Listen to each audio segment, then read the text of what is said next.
Ela diz que as crianças até 6 a 7 anos de idade, elas amadurecem a sua capacidade de compreender as coisas à sua volta de uma maneira especial, porque o seu cérebro, ele até essa idade estaria formado. E por causa disso, os pais são aconselhados a cuidarem bem de seus filhos quando eles são crianças, porque aquilo que as crianças aprendem até essa idade, elas depois têm uma dificuldade muito grande de se esquecer, e esses ensinos passam a orientar a sua vida. Sabendo se é verdade ou não, o que importa para nós é que a palavra de Deus diz em Provérbios, capítulo 22, verso 6, que nós devemos ensinar as nossas crianças, para que quando elas se tornem velhas ou adultas, elas não se desviem do ensino recebido quando crianças. É uma verdade bíblica. O que as crianças aprendem quando elas são pequenas, elas depois não se afastam daquilo que elas aprenderam. Então a fase da infância é uma fase determinante para a caminhada que a pessoa terá no curso da vida. Estou trazendo essa informação aos irmãos, ou relembrando esta realidade que todos nós já sabemos, para introduzir um assunto que é de fundamental importância para a vida da igreja, que é o discipulado. Eu tenho certeza que muitas pessoas aqui não foram discipuladas no seu período, de recém-convertido, e passaram a captar informações na escritura, num comentário, num testemunho, numa pregação que se ouve na rádio, na televisão, e assim foi constituindo aquilo que ele hoje entende como vida cristã, relacionamento com Deus. E a realidade é que muitos não abrem mão de determinadas experiências que elas adquiriram nessa fase inicial da sua vida cristã. Razão porque nós temos tantas dificuldades para praticarmos com exatidão, com fidelidade, com compromisso, alguns princípios que são fundamentais, que são básicos para a vida cristã. Por exemplo, oração. A oração é um princípio básico que todo cristão deve praticar. Ele deve perseguir a prática da oração. Nossas reuniões de oração, por exemplo, deveriam ser reuniões cheias de pessoas cuja participação reflete o entendimento correto a respeito da oração. Por exemplo, dar testemunho da fé, ler a Bíblia, ter uma vida devocional, cotidiana, sistemática. São princípios básicos que nós, teoricamente, deveríamos ter aprendido na nossa fase inicial de vida cristã. Mas, como muitos não foram discipulados nessa fase inicial, hoje tem uma dificuldade para praticar, não para compreender, mas para praticar determinadas experiências, determinados princípios na vida cristã. E é por causa disso que nós temos dentro das nossas igrejas, não apenas aqui, local, mas de forma geral mesmo, pelo menos 3 tipos de discípulos, pessoas que se veem como cristãs e que estão seguindo o caminho do Senhor. E esses públicos ou esses grupos, eles acompanhavam Jesus também na sua época. O primeiro grupo é o grupo dos observadores. Aqueles que não se envolvem, apenas ficam observando e vendo como as coisas estão acontecendo. Não passa disso, são apenas observadores. Para ele é suficiente vir à igreja, sentar no banco, assistir o culto, ir embora para sua casa e aí esperar o próximo domingo. São apenas observadores. No seu ambiente de trabalho, no seu ambiente de estudos. Ninguém sabe que ele é cristão, mas ele se vê como cristão e ele assiste os cultos regularmente. Outro grupo de discípulos que nós temos, pessoas que seguem Jesus, são os consumidores. é o grupo daqueles que, à semelhança do primeiro grupo, participam da igreja, assistem os cultos e tudo mais, mas eles não têm qualquer interesse de participar de nada, eles só querem absorver aquilo que os profissionais da fé, entre aspas, estão oferecendo como pregações, como ensinos e tudo mais. E se o culto não for da forma como ele quer que seja, a igreja não serve para ele.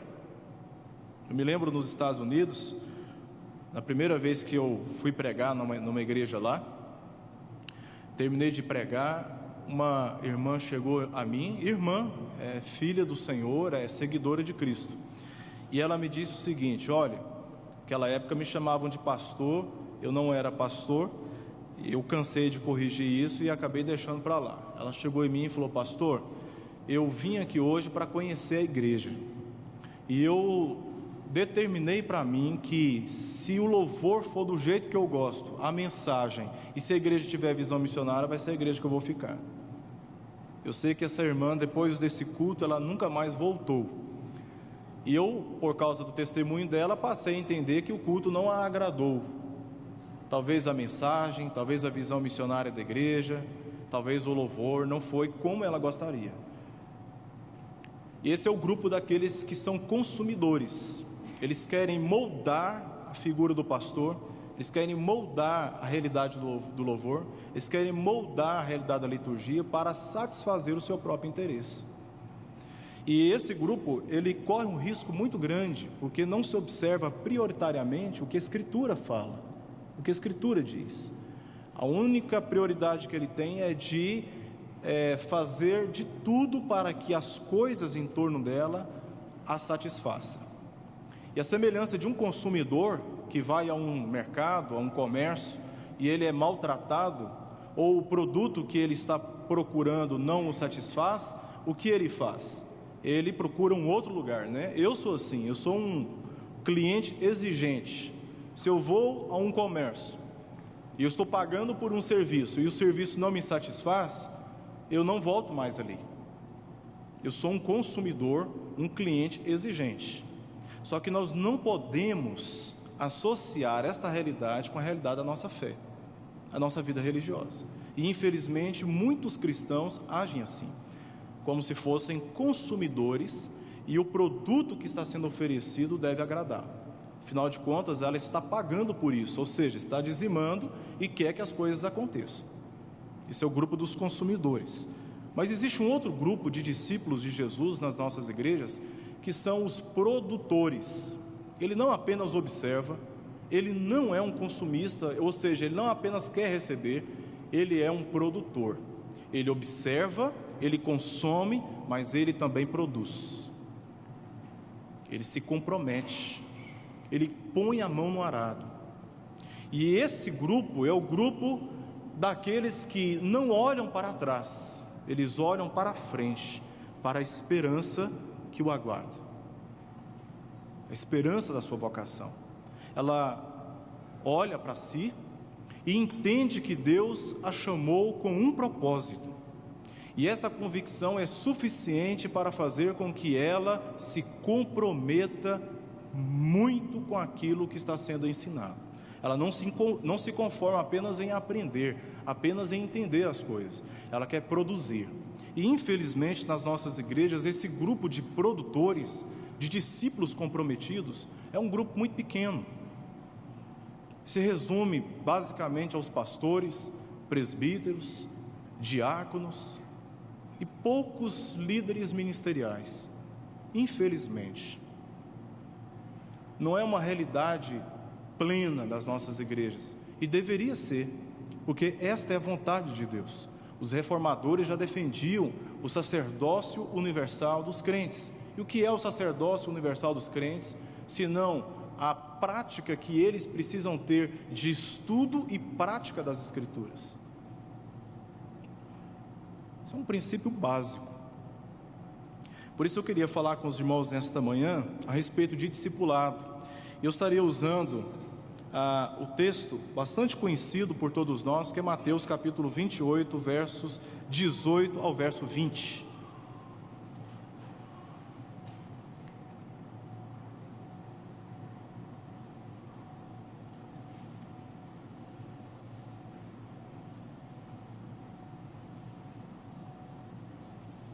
E o tema que eu dei para esta mensagem é discipulado na perspectiva de Jesus. Enquanto os irmãos abrem aí, Mateus capítulo 28, verso 18 ao verso 20.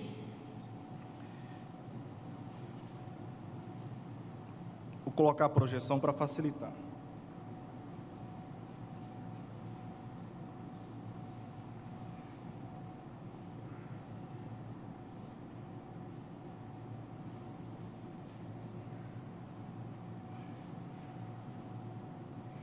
Existem muitos modelos de discipulados praticados por aí fora. Muitos deles têm muito a ver com um sistema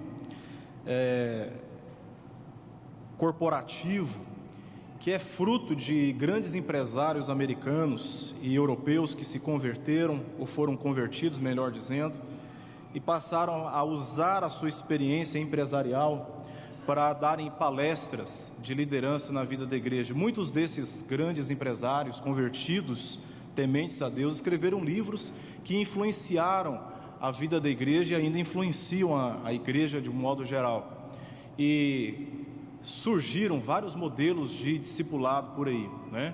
Muitos deles pouco fundamentados na Escritura. A minha preocupação é trazer para os irmãos uma perspectiva que Jesus praticou no seu ministério com respeito ao discipulado. Vamos ler o texto? Mateus capítulo 28, verso 18 ao verso 20. Diz assim: Jesus, aproximando-se, falou-lhes dizendo: toda a autoridade me foi dada no céu e na terra.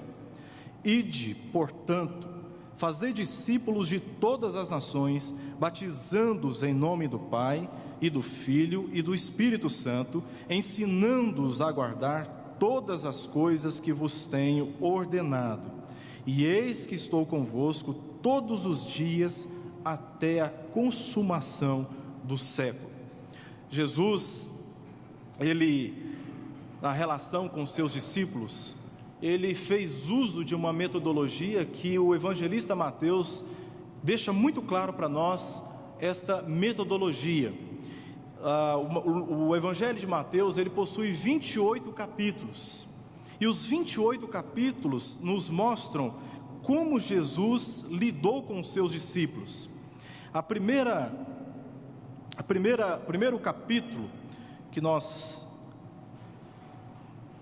temos aí, o capítulo 1 ao capítulo 4, mostra para nós a base histórica, o fundamento histórico de Jesus, mostrando a divindade dele, a sua humanidade perfeita, sua concepção sem pecado. Por isso esses 4 capítulos são importantes. Mostra também a tentação que ele sofreu, a sua fidelidade a Deus. Depois, quando ele foi para o deserto, volta novamente para Jerusalém. E os capítulos 5 a 7, nós temos o chamado famoso Sermão da Montanha, capítulo 5 ao capítulo 7. O que Jesus está fazendo ali? Ele está ensinando, é um ensino oral. Os discípulos, eles só tinham que ouvir.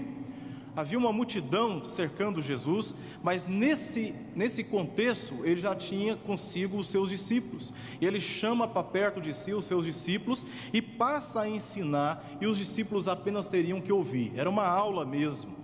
Eles não tinham que fazer nada mais a não ser ouvir o que Jesus tinha para dizer. Depois do capítulo 8 ao capítulo 9 de Mateus, nós temos uma demonstração prática por parte de Jesus sobre como aplicar aqueles mesmos princípios que ele havia ensinado no capítulo 5 ao capítulo 7 na prática. Os discípulos, no primeiro momento, tinham apenas que ouvir. Agora eles tinham que ver Jesus agindo. Jesus dá um testemunho prático de como aplicar aqueles mesmos ensinamentos. A partir do capítulo 10, voltando um pouquinho, capítulo 8 ao capítulo 9, depois você pode olhar com calma, você vai ver que há uma concentração de milagres, de muitas operações, de sinais e de maravilhas que Jesus fez. Capítulo 10 já começa dizendo, depois daquele episódio em que Jesus fala que a seara é grande, mas os trabalhadores são poucos, é o final do capítulo 9, o capítulo 10 depois de serem recomendados a rogar ao Pai, que é o Senhor da seara, para que mande trabalhadores para a sua seara, capítulo 10 já começa dizendo que depois disso Jesus chama os seus discípulos e os designa e os envia para pregar o Evangelho do Reino de Deus e fazerem muitas curas. Capítulo 10 ao capítulo 20, os discípulos agora são enviados a praticarem aquilo que eles haviam ouvido e o que eles tinham visto Jesus fazer na prática. Só que eles não são soltos, enviados de qualquer maneira. Jesus os acompanha. E nesses capítulos 10 ao capítulo 20, você vai observar que em muitos momentos Jesus está exortando os seus discípulos: até quando estarei convosco, homens de pequena fé? Porque eles já tinham aprendido na teoria, já tinham observado na prática, e agora Jesus estava acompanhando eles de perto sobre como praticar aquilo que ele havia ensinado. Então era a hora deles passarem por uma transição, porque Jesus não estaria com eles por todos os dias. Capítulo 10 ao capítulo 20. Depois nós temos as narrativas em torno da crucificação de Jesus, capítulo 1 ao capítulo 27. Começa no capítulo 21 as narrativas em torno da crucificação de Jesus. Esses capítulos, eles nos mostram o valor sacrificial de Jesus diante da missão que ele havia recebido do Pai. Você imagina se Jesus, depois de ter ensinado, depois de ter demonstrado na prática, ter acompanhado os seus discípulos, na hora da pressão, na hora da perseguição, ele abrisse mão da sua missão? Ele ia jogar por água abaixo tudo aquilo que ele já havia feito com seus discípulos. Esses capítulos são importantes do ponto de vista do discipulado, porque eles mostram até que ponto nós devemos estar dispostos a andar na fé com o Senhor Jesus. E esses capítulos, eles servem como um exemplo para todos nós que passamos por tribulações nessa vida. Em João, Jesus diz aos seus discípulos: tende bom ânimo, porque eu venci o mundo. As tribulações que nós passamos não se assemelham às tribulações que Jesus passou, porque ele estava carregando sobre os seus ombros os pecados de todos os homens. Não é apenas uma questão de ser cuspido na cara, de ser sacrificado na cruz. É o fato de carregar sobre os seus ombros o peso da ira de Deus sobre os pecados de toda a humanidade. Esse foi o maior sofrimento que Jesus passou na cruz. Naquela época muitos já tinham morrido, e no episódio da crucificação haviam 2 homens do lado de Jesus que estavam sendo crucificados à semelhança dele. Mas o sofrimento de Jesus não pode ser comparado com nenhum sofrimento, por mais intenso que seja, que nós passamos nessa vida, porque ele estava carregando sobre os seus ombros os pecados de toda a humanidade. E esse texto, esse contexto, ele é importante para nós, porque mostra até que ponto nós devemos viver a nossa fé. E é por isso que muitos discípulos de Jesus, conhecidos como missionários, sofrem perseguição, mas não abandonam a sua fé, como o caso do José Dias e a Zeneide, que nós estaremos orando daqui a pouco, missionários da PMT que estão presos no Senegal, porque estavam ensinando crianças islâmicas. Nós devemos viver a nossa fé com perseverança. E qual o nosso paradigma? Jesus Cristo. E os capítulos 10 a 21 vai nos mostrar, 21 a 27 nos mostra isso.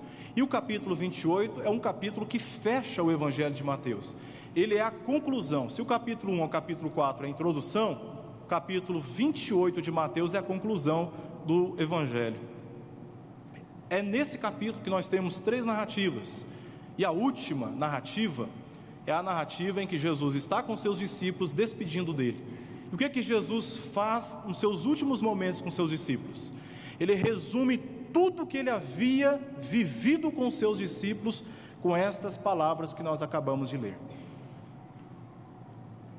Ele sintetiza tudo o que ele tinha feito com seus discípulos do ponto de vista do discipulado com estas palavras: olha, de tudo que eu ensinei, de tudo que vocês viram a meu respeito, de tudo que nós vivemos juntos, agora vocês precisam ir e fazer discípulos, ou seja, vão fazer aquilo que eu fiz com vocês. É a hora que Jesus sai e os discípulos agora só têm a responsabilidade de fazerem aquilo que eles aprenderam com Jesus. como fazer discípulo também é uma atividade espiritual, não é uma atividade meramente comportamental, mas é também espiritual. Jesus os consola trazendo duas palavras. Uma está em João: quando eu for, enviarei o Espírito para que os console, vocês não ficarão órfãos.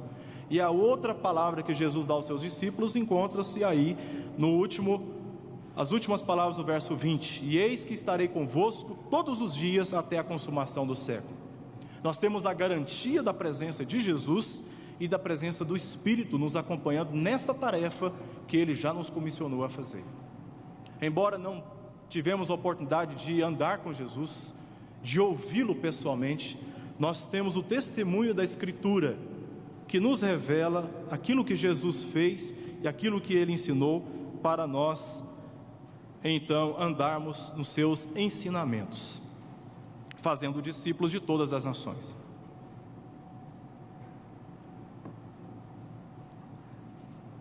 E eu quero destacar alguns princípios que Jesus revela através desse texto que Mateus registrou para nós.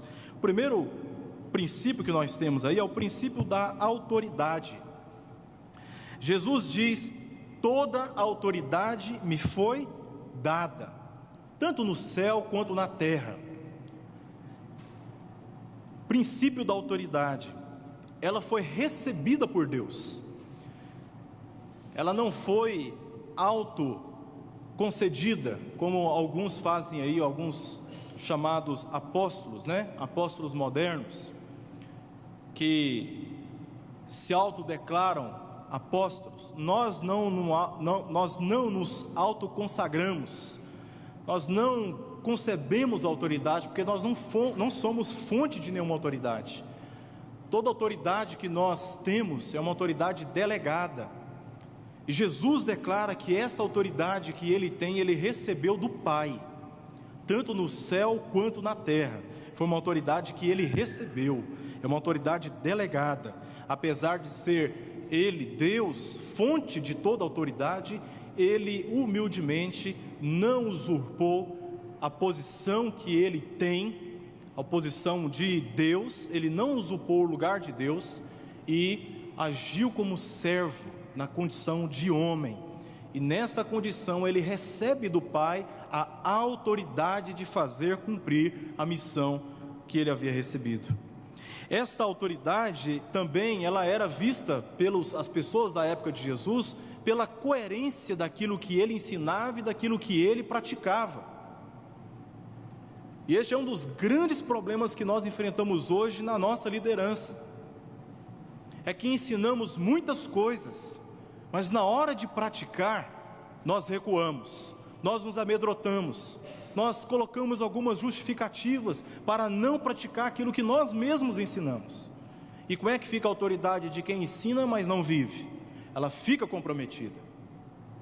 E Jesus, Ele tinha autoridade, porque aquilo que Ele ensinava, era aquilo que Ele vivia. As pessoas viam em Jesus a prática do seu próprio ensino.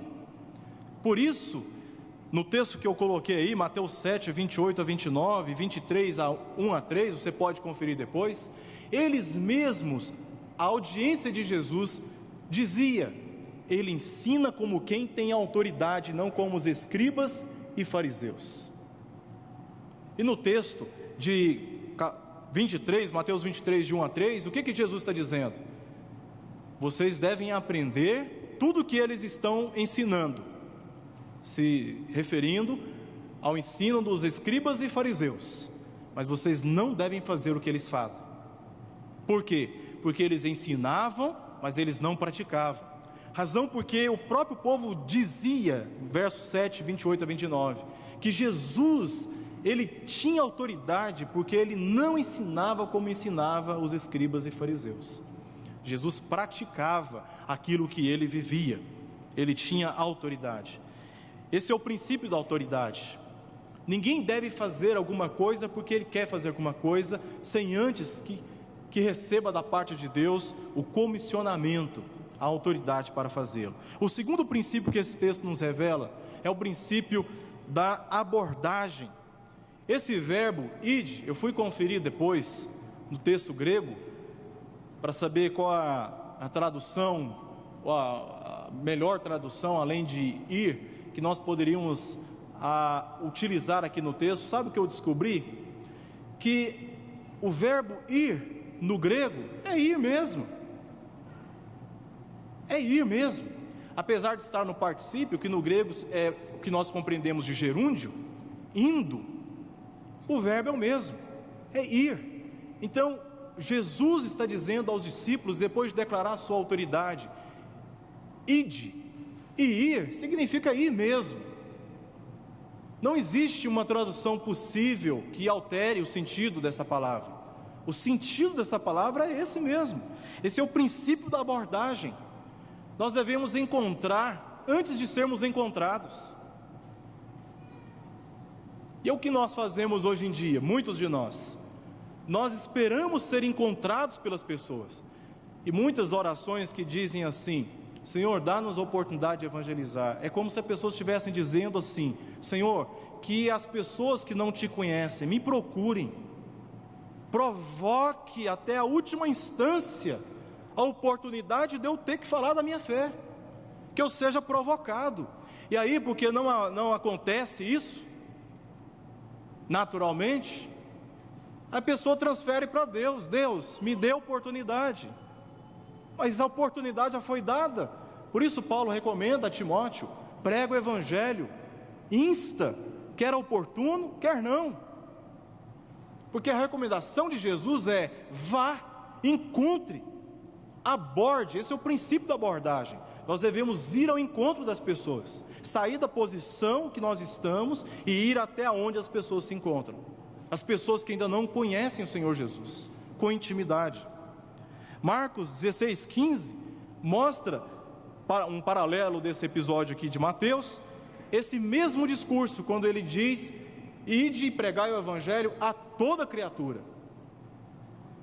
É o mesmo episódio, é a mesma ocasião, só que sendo dito com outras palavras ditas por Marcos: ide e pregai o evangelho a toda criatura. A responsabilidade é uma responsabilidade intransferível. Nós somos a igreja do Senhor. Ninguém mais na face da terra recebeu do Senhor esta missão. Portanto, essa missão ela é intransferível. Nós não temos outra alternativa senão ir ao encontro daqueles que ainda não conhecem o evangelho do Senhor Jesus, para testemunharmos a nossa fé, para falarmos da ressurreição de Jesus. Não existe outro caminho, não existe outra opção, senão deixe o lugar em que você está e vá até o encontro daqueles que ainda não conhecem o Senhor.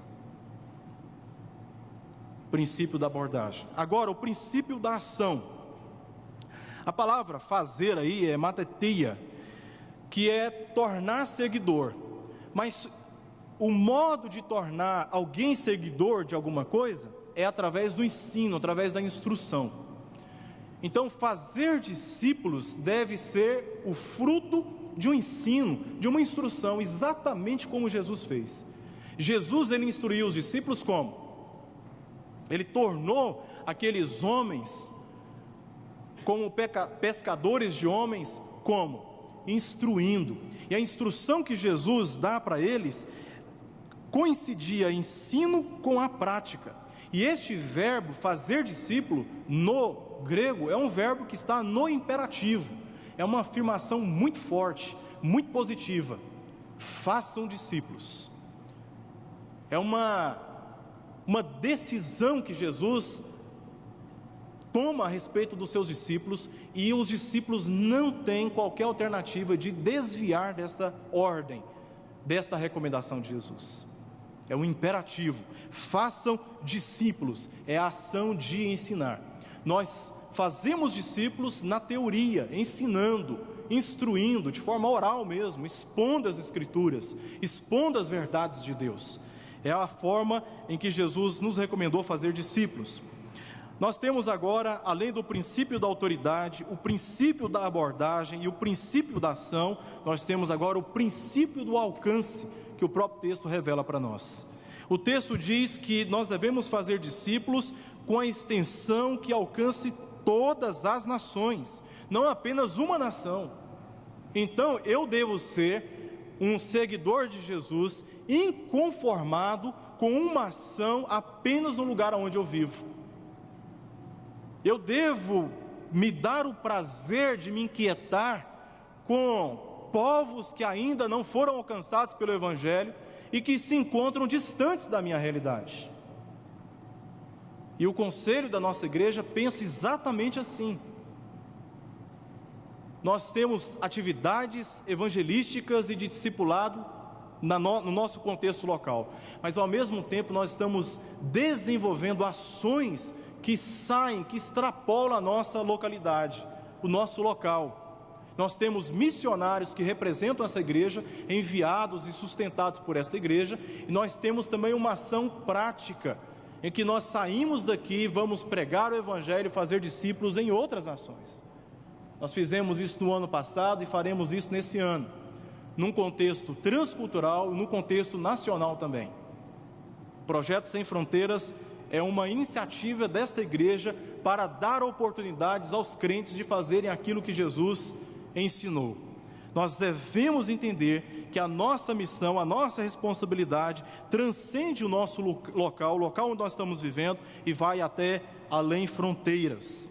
Isso demonstra também a extensão da missão de Deus através da igreja, porque o termo aqui utilizado para nações é etnos. Essa palavra no Novo Testamento, ela é utilizada na maior parte das vezes para contrastar com o povo judeu. Ela é utilizada muito mais vezes para se referir ao povo gentil do que ao povo judeu. E quando nós lemos Marcos, ide pregar o evangelho a toda criatura, e quem crer e for batizado será salvo, nós temos na nossa mente a ideia de que nós devemos pregar o evangelho para quem não é discípulo de Jesus. Mas muitos de nós, ao pegarmos esse texto de Mateus e lendo esse texto, que fala de discípulos, nós muitas vezes pensamos que o discipulado é algo que nós fazemos com quem já foi alcançado, com quem já é discípulo. Mas a perspectiva do discipulado que o texto nos revela, mostra que não apenas aqueles que já foram alcançados pelo Evangelho, bem como aqueles que não foram alcançados pelo Evangelho, devem ser discipuladas. Então nós não devemos discipular somente aqueles que já foram alcançados, mas aqueles que não foram alcançados também precisam fazer parte da nossa missão, que é alcançar gente que não é discípulo de Jesus e torná-lo discípulo de Jesus por um ensino sistemático que envolve ensino oral e ensino prático, demonstração prática, vida. Além deste princípio da ação, nós temos também o princípio do crescimento e do ofício. O texto diz que estes discípulos, eles devem ser feitos como? Batizando-os em nome do Pai e do Filho e do Espírito Santo. O reino de Deus, ele cresce verdadeiramente com conversões genuínas. Nós temos experiências na nossa cidade, fora da nossa cidade, de pastores que saem das suas igrejas e levam muitos crentes com eles, outros que são seguidos por vários membros, e eles plantam a igreja e têm um status de plantador de igreja, mas eles estão abrindo uma igreja com crentes convertidos, líderes formados, gente com cabeça boa. É interessante uma igreja assim ser formada, como várias igrejas nasceram a partir da primeira igreja. Mas ao mesmo tempo nós não podemos dizer que o reino de Deus está crescendo, porque o reino de Deus cresce quando nós pregamos o Evangelho para quem não conhece o Senhor Jesus, e estes, pela graça especial de Deus, são salvos, são convertidos, são ensinados. Aí o reino de Deus cresce. E são poucos os pastores que abrem as suas igrejas evangelizando e discipulando pessoas. Essa é a estratégia ministerial de crescimento que Jesus nos deu. As muitas técnicas de plantação de igreja não superam esses princípios básicos que já estão revelados na Escritura. O reino de Deus cresce, igreja cresce, é através da evangelização e do discipulado, porque a evangelização alcança o perdido, e o discipulado sustenta o alcançado. A maior e mais eficaz estratégia de plantação de igrejas é evangelização e discipulado. Aí o reino de Deus cresce verdadeiramente. E Jesus revela aqui nesse texto, registrado por Mateus, que esses discípulos eles devem ser batizados, o que testifica externamente uma transformação interior. O batismo com água, ele só deve ocorrer como ordem do Senhor Jesus com aqueles que já tiveram a experiência de uma profunda transformação interior. Aí o batismo com águas, externamente, ele terá coerência com aquilo que já aconteceu internamente, por obra do Espírito Santo. E como Jesus recomenda que os discípulos eles devem ser batizados em nome do Pai, do Filho e do Espírito Santo, fica claro para nós que é também uma questão oficial, porque eles devem ser batizados publicamente em nome do Pai, do Filho e do Espírito Santo. E batismo é uma ordem de Jesus, e oportunamente eu recomendo àqueles que creem no Senhor Jesus, verdadeiramente, cujo coração já foi convertido para Ele, que procure a liderança da igreja e diga para esta liderança: eu quero ser batizado. E se você foi batizado na infância, é tempo de dizer agora, de tomar a decisão em obediência ao Senhor Jesus: eu quero professar a minha fé. Não deixe para depois, é uma ordem de Jesus, e esta ordem foi dada lá atrás aos seus discípulos. Eles deveriam batizar em nome do Pai, do Filho e do Espírito Santo.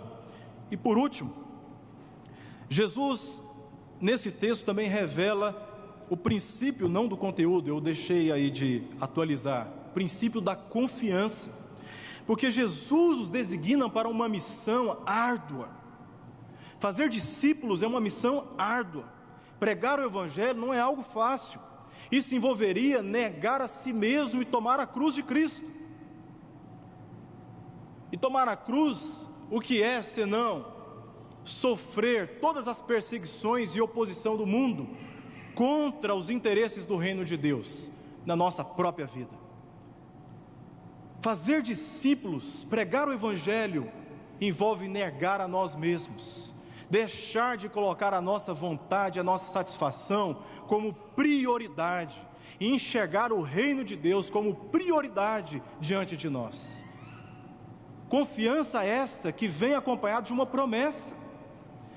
Em Mateus capítulo 6, se nós buscarmos o seu reino e a sua justiça em primeiro lugar, todas as demais coisas voltadas para a nossa satisfação serão supridas, serão atendidas.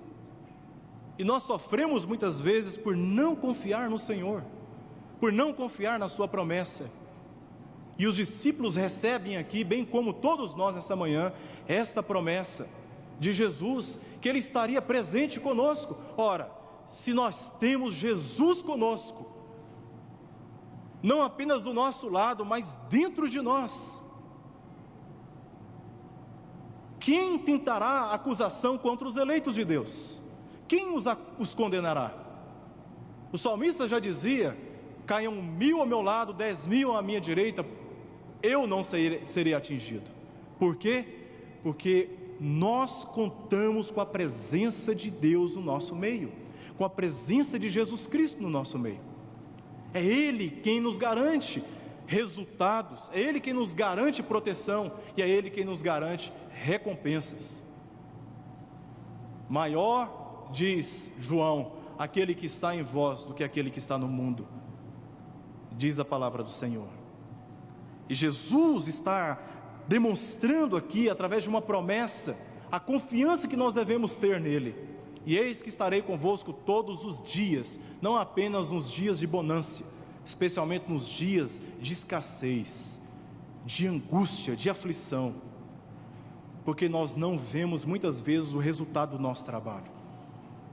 Nós sofremos, mas a mesma palavra nos recomenda que no amanhecer nós colheremos o nosso fruto, colheremos o resultado do nosso trabalho. O trabalho é árduo, mas o resultado ele é seguro, porque quem garante o resultado é o Senhor.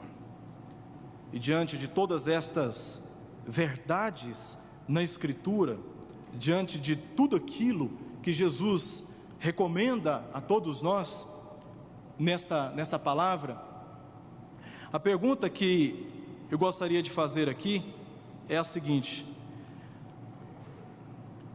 como fazer tudo isto na prática, considerando o nosso contexto pós-moderno? Porque esses princípios, eles são teóricos, eles estão aqui na Escritura. A grande questão para nós agora é a seguinte: como transformar tudo isto em prática? Eu pulei a parte do ensino, porque eu vou entrar nessa parte do ensino agora há pouco. Diz aí uma aplicação para nós, de nós nos reunirmos em pequenos grupos. E eu sei que existe muita contestação em relação a esta metodologia, não princípio, mas a esta metodologia. Mas nós estamos assumindo, como igreja, esta responsabilidade de trabalharmos com pequenos grupos. E, na verdade, nós já trabalhamos em pequenos grupos. Os corais formam pequenos grupos. Eles se reúnem, eles oram, eles têm as suas devocionais e eles trabalham juntos. O conselho é um pequeno grupo que se reúne, que ora, que faz as suas devocionais, que toma as suas decisões, que pastoreia uns aos outros. Os grupos de quarta-feira são grupos pequenos, porque eles se reúnem aqui no templo, se reúnem no Bueno 1, Bueno 2 e no Aldeia do Vale. E agora, neste ano, está sendo ampliado outros grupos também na nossa cidade. Nós já praticamos isso. Então nós não temos nenhum motivo para termos algum tipo de preconceito com respeito ao trabalho em pequenos grupos. E nem precisamos também nos precipitar em dizer que o trabalho de pequenos grupos que nós estaremos praticando nesse ano se associa com o modelo que nós temos aí em muitos lugares, modelos estes que nós contestamos biblicamente. Mas nós estaremos nos organizando em pequenos grupos, e um dos motivos é porque é impossível todos, através de um grupo de 4 pastores, mais os presbíteros, pastorearem a igreja toda. É impossível. Os pastores que trabalham na sede são 4. A minha função é assistência pastoral. É utopia achar que a minha função como pastor da assistência pastoral irá suprir a necessidade dessa igreja. É utopia. Eu não vou conseguir fazer isso só. Acompanhar todos os irmãos, visitar todos os irmãos, orar com todos os irmãos, visitar todos que estão enfermos, levar ceia para todos que estão carecendo de ceia nos seus lares, visitar aqueles que estão nos hospitais. Eu não consigo fazer isso só, diante das outras responsabilidades que eu tenho na igreja, e o principal delas, a minha família, minha esposa e meus 2 filhos pequenos. Eu não vou conseguir suprir essa necessidade na vida da igreja. Então nós precisamos desenvolver uma metodologia, porque por outro lado nós não podemos deixar de assistir à igreja como pastores, me referindo agora aos pastores que nós chamamos de pastores docentes e os pastores que nós chamamos de presbíteros, que são os pastores regentes, os presbíteros regentes. Nós, por outro lado, não podemos deixar a igreja desassistida.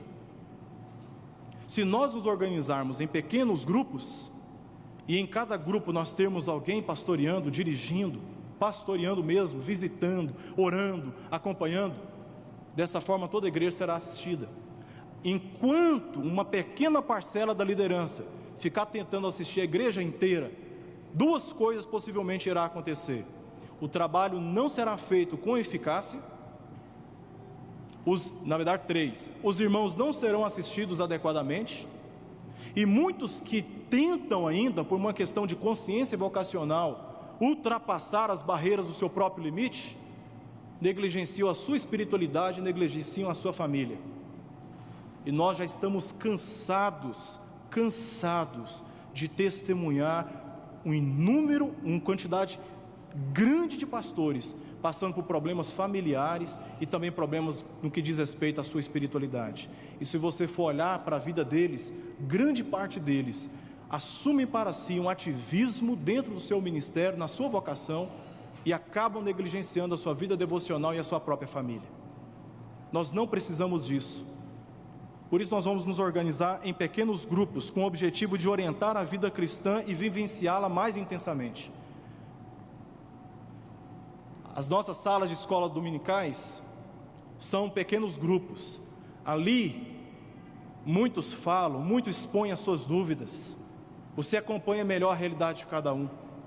Nos pequenos grupos, as pessoas terão a oportunidade de compartilhar o seu dia a dia, a sua semana, e podermos orar especificamente, acompanhar especificamente a vida de cada um.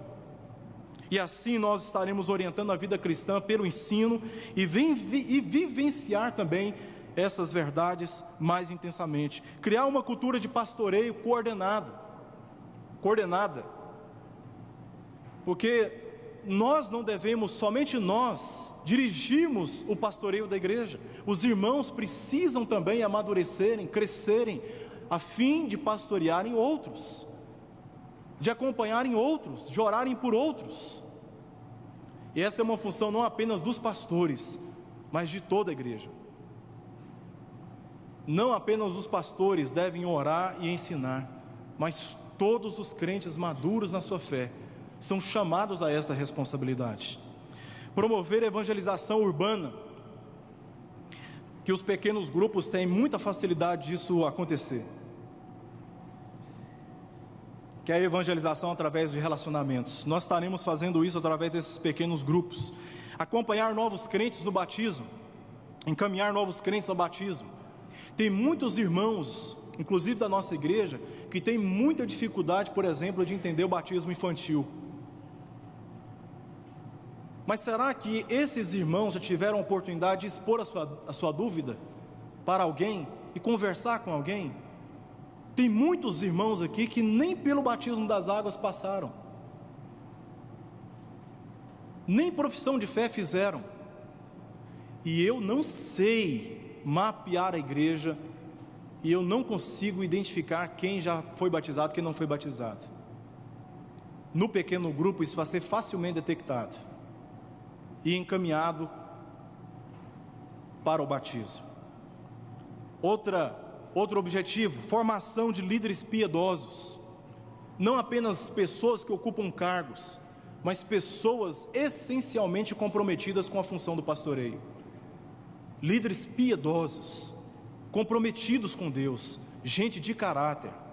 E se nós não cuidarmos agora do discipulado da nossa igreja, o que vai acontecer é que lá na frente nós teremos líderes mal preparados, assumindo funções que exigem um bom preparo espiritual, que exigem testemunho eficaz, que exigem relacionamentos saudáveis. Quem serão os nossos líderes no futuro? É uma pergunta que nós precisamos fazer. Nós precisamos agora trabalhar com eficácia no discipulado, para que lá na frente esta igreja tenha líderes piedosos, gente bem preparada, gente de caráter, que diz não para a politicagem, gente que ora, gente comprometida com a palavra de Deus, gente que não apenas fala de evangelização, mas gente que evangeliza, que vai para um campo missionário, que senta no chão, conversa com aquele que está angustiado. Nós precisamos de líderes referenciais no que diz respeito àquilo que Jesus já nos ensinou. E se nós não discipularmos agora, se nós não trabalharmos isso agora, os prejuízos serão constantes na vida da nossa igreja. E um dos objetivos que nós temos é a formação de líderes piedosos. Por último, aproximar os relacionamentos na igreja local. Os relacionamentos, eles são fundamentais na saúde de uma igreja. Tem uma amiga minha, muito amiga, ela deixou a igreja que ela estava, uma pessoa muito bem posicionada socialmente em Goiânia, e aí ela me ligou, nós conversamos, eu pedi que ela viesse conhecer a primeira igreja. Ela sentou lá no fundo, assistiu o culto, E no final ela falou assim: Erickson, eu gostei muito da igreja, mas eu acho que eu não vou conseguir me adaptar aqui, pelo tamanho da igreja. Nós podemos formar relacionamentos na igreja? Podemos, mas nós não conseguimos formar relacionamentos com toda a igreja. Eu estou no meu 3º ano aqui na igreja, até hoje eu não sei o nome de todo mundo. Não sei o nome de todo mundo. Eu gostaria de saber o nome de todo mundo, saber o que passa na vida de todo mundo, poder orar por todo mundo e visitar todo mundo. Nós carecemos de relacionamentos. No meu entendimento, um dos elementos que constitui um bom pastorado é relacionamento. Visitar, ouvir, estar junto. E se nós formarmos pequenos grupos, nós conseguiremos formar relacionamento. Eu já fiz uma dinâmica aqui na igreja, vou fazer agora novamente e serve como ilustração. Tá certo? Vamos fazer assim: enche o seu peito de ar. Isso. Agora segura. Segura. Segura. Segura. Já soltou, né? Pode soltar aí, antes que aconteça um problema aqui. Se o seu peito está cheio de ar, por que se você não liberar o ar, você morre de insuficiência respiratória? Você não está com o seu peito cheio de ar? Nós não morremos por não deixarmos de respirar, porque nosso peito está cheio de ar, você segura e começa a passar mal, e se você não soltar o ar, você falece, não é verdade?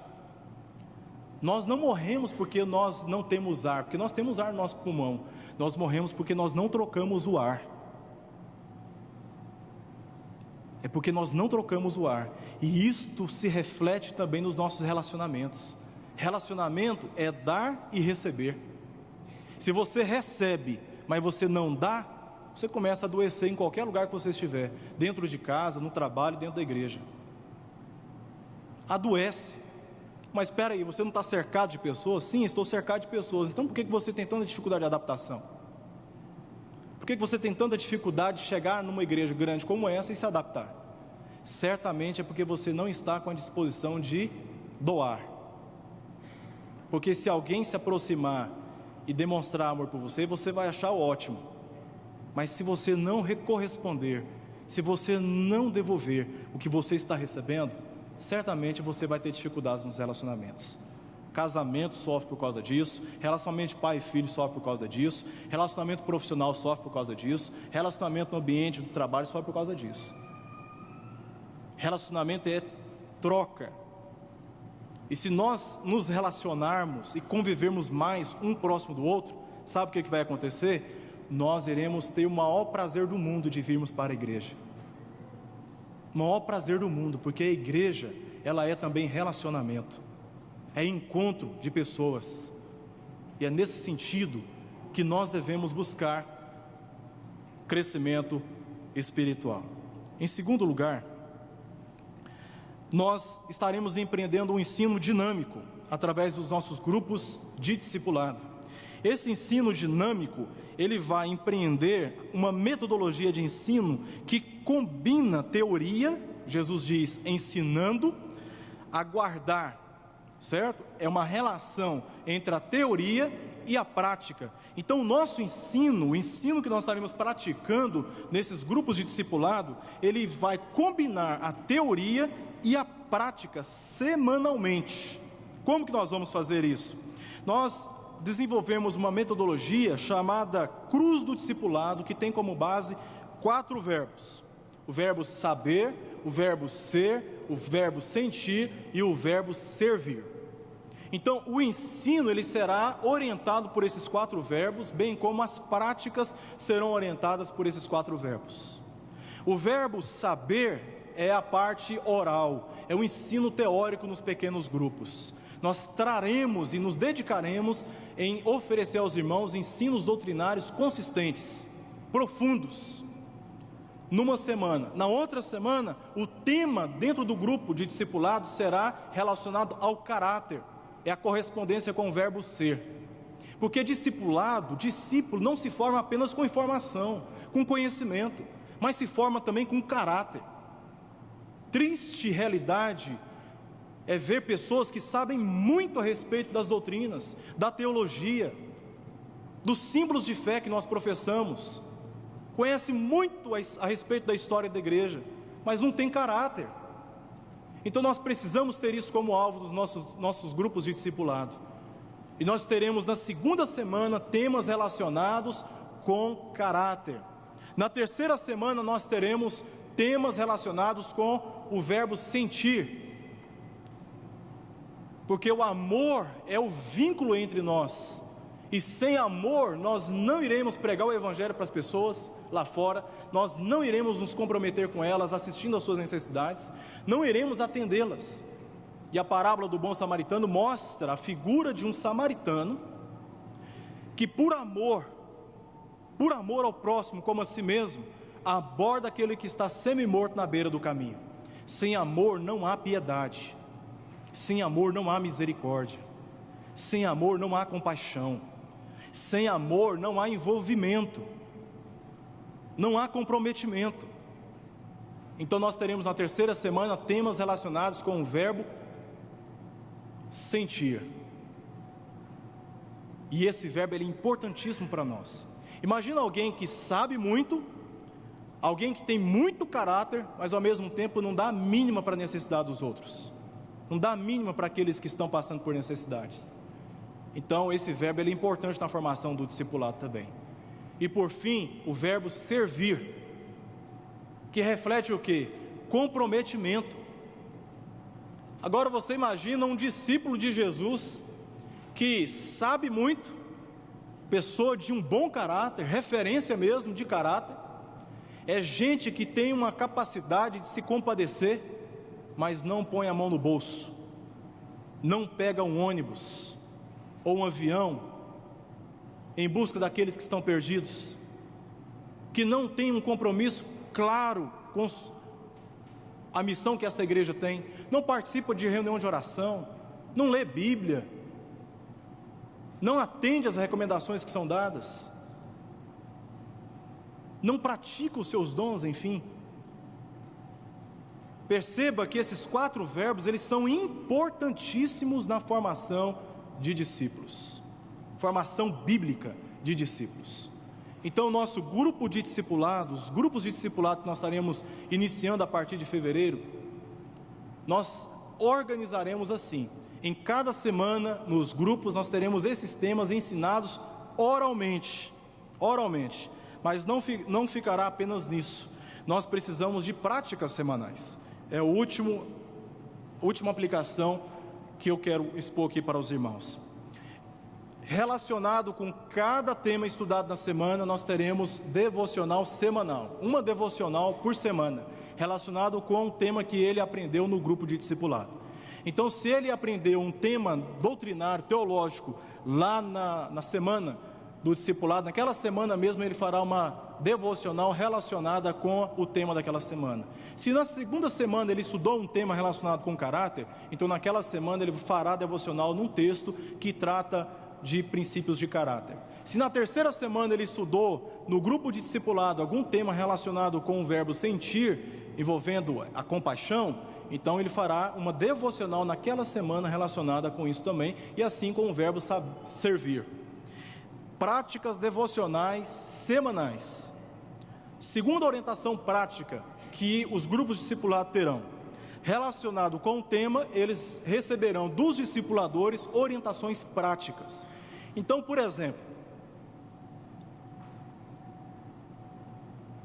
numa semana estaremos estudando nos grupos generosidade, estudando de forma oral, participando, perguntando, estudo sistemático mesmo, sobre generosidade. Naquela semana ele vai fazer uma devocional relacionada com a generosidade, mas qual orientação prática o discipulador você acha que vai passar para o grupo? Como se pratica a generosidade? Apenas ouvindo? Precisamos praticar, né? Então o discipulador dará uma orientação prática naquela semana, que deve ser cumprida até a semana seguinte.